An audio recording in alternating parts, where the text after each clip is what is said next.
Hi, I am Noelle Rollins, an artist of 30 plus years, and I have started back at college a semester ago.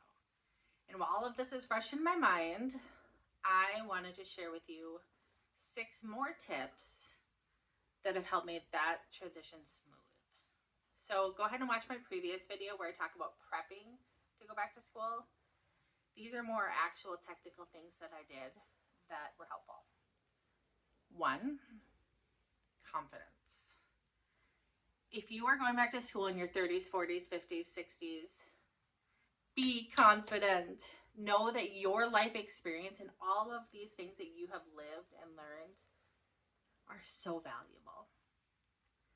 As I learned things, felt so differently now, where I had a place in my brain to put the information, some context, some life things where I could kind of shuffle them and file them away more properly than maybe I did at 18 when I don't know which things are going to be needed for me to know, and you're trying to treat every single bit of information equal.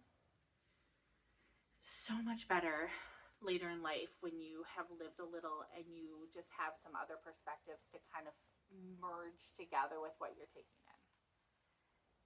And I am not saying that in a way to where sometimes we can know that we know things, and so then we don't take in things fully. We kind of allow ourselves to go, yeah, but I already know that.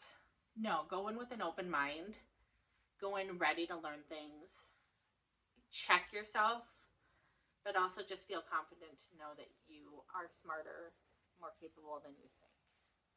And really, though, what you're there for is more knowledge, so be open to that. Number 2, life experience. Blends right in with the first one. All your life experience, any jobs you've worked, any other classes you've had, if you've raised kids, just being a human on this planet for decades longer gives you an advantage. Own it. Use it, and just don't be intimidated by going back to school. You can do it. You just handle it one class at a time, one paper at a time, one project at a time. Do it. Number 3, any apps that are needed, download them ahead of time. Log in. These are things from when I showed up a week ahead of time to pick up my books. I was able to download the app to log in. There's a couple ones for my school.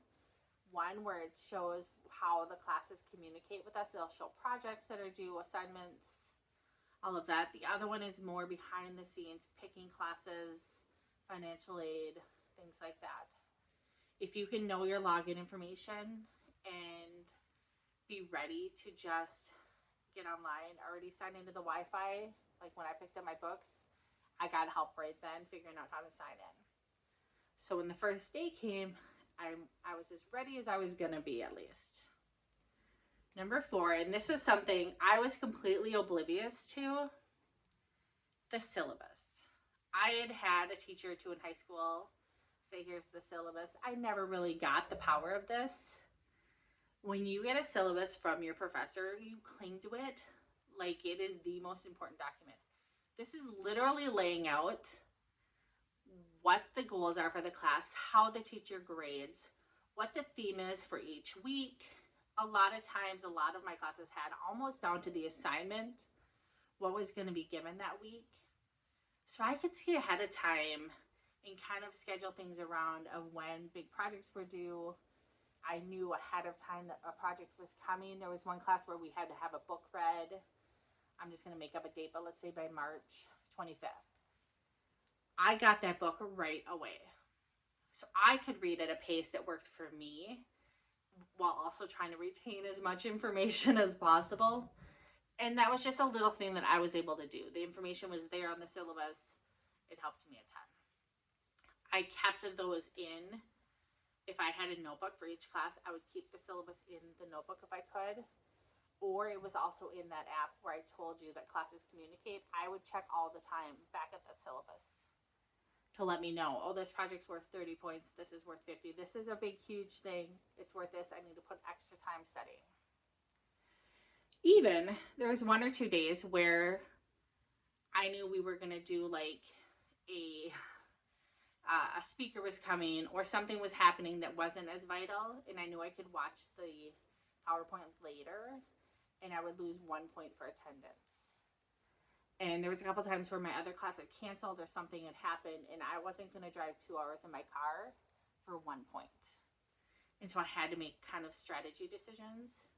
It was just a few times, but then I chose to spend that time really working through other classes, and I'm so glad that I did that. Number 5, citing sources.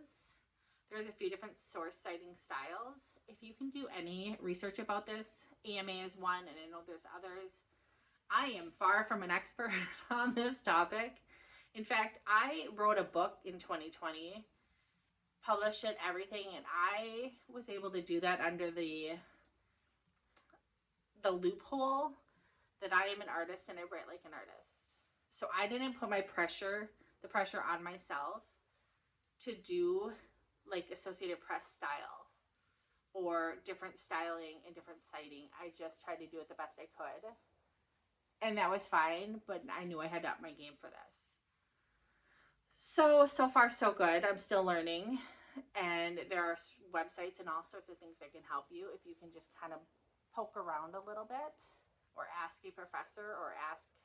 Our school had people that were available to help you with papers and writing. I didn't take advantage of that, but I probably should have, just to get extra help. And the last thing that I did was at my orientation, got a map of my campus, and as I got my classes and the schedule, I actually circled and wrote out what days I would be in each classroom. So then I took like a postcard size little piece of paper, and I wrote Monday, Wednesday, Friday, this class at this time in this building with this professor in this room number. And then the second class, same thing. This building, this professor, this room number, this is the name of the class, because even that, when everything's overwhelming, there were days where I couldn't remember exactly what the name of the class is. It's environmental something, or it's science something. It just helped me. For the first 2 weeks, I would look at that postcard that I had written on. As I'm leaving my first class, I would just double check it, make sure that I'm doing everything right. Yes, my next class starts at 1. Things like that. I knew then I had this long of a break in between, or I could take the long way and get a little extra exercise, things like that. Or I could call my son. We did a lot of FaceTimes in between my classes to check in and do stuff. And that saved me. So I wasn't stressed out. The first day of school, I'm sitting in a classroom and I'm just hoping it's my class.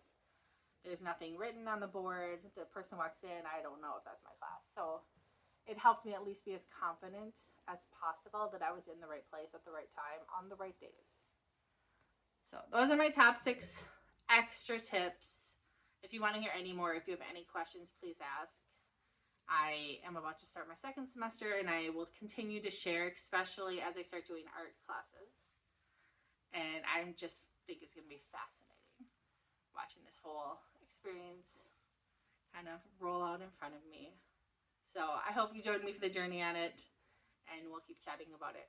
Thanks for watching. Bye.